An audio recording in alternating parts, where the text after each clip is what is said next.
Assalamualaikum. Semoga kita selalu dalam lindungan Allah Subhanahu wa Ta'ala dimanapun kita berada. Amin. Jauhi sifat tamak dengan selalu bersyukur kepada Allah.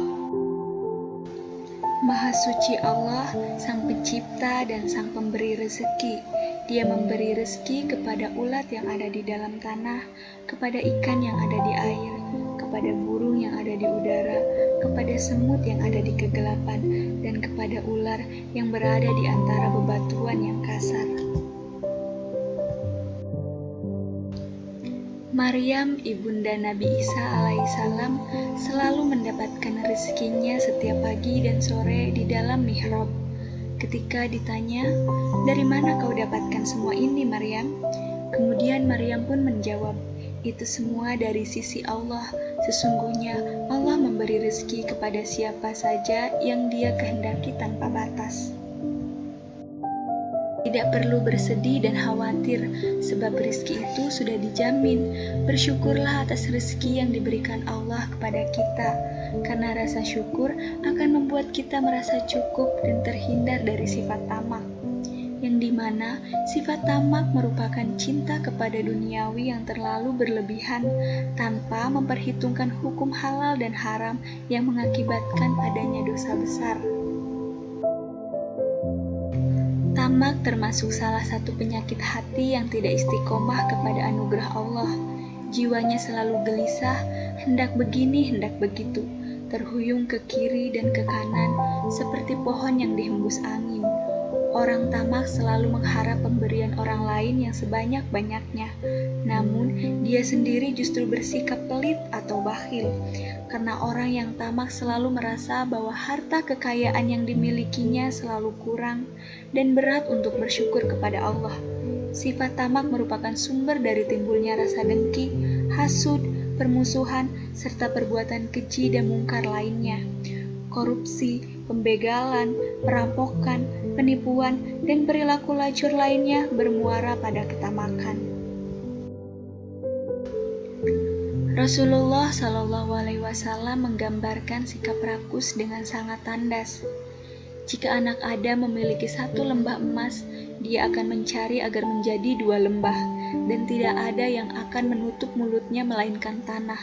Dan Allah menerima taubat orang yang benar-benar bertaubat.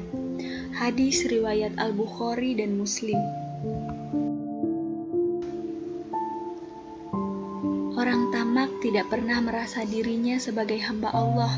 Sebaliknya, mereka menjadi hamba kepada dunia dan bertuhankan nafsu. Mereka mempertaruhkan seluruh usaha untuk mengejar bayang kemewahan dunia. Sebab itu, orang tamak biasanya takut akan mati. Mereka cinta dunia dan senantiasa mengejar kemewahan hidup. Rasulullah Shallallahu Alaihi Wasallam bersabda, "Hari kiamat telah hampir dan manusia masih lagi bertambah tamak kepada dunia dan bertambah jauh daripada Allah Subhanahu wa Ta'ala." Hadis riwayat Tirmizi, Ibnu Majah dan Hakim. Ketamakan terhadap harta hanyalah akan menghasilkan sifat buas, laksana serigala yang terus mengejar dan memangsa buruannya walaupun harta itu bukan haknya. Fitrah manusia memang sangat mencintai harta kekayaan dan berhasrat keras mendapatkannya sebanyak mungkin dengan segala cara dan usaha. Padahal, Islam pun menganjurkan untuk mencari harta sebagai bekal hidup di dunia, seolah-olah hidup ini tidak akan berakhir.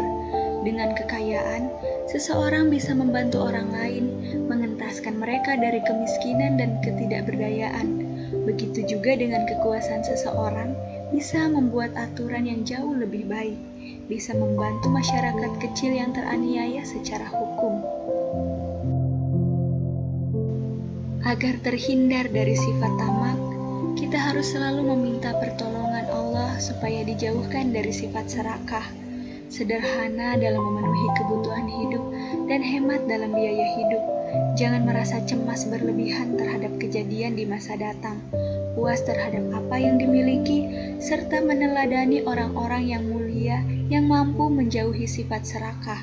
Menghindari sifat tamak akan menumbuhkan sifat bersyukur, ikhlas, rendah diri, pemurah, dan jujur. Semoga kita termasuk ke dalam golongan hamba-Nya yang bersyukur.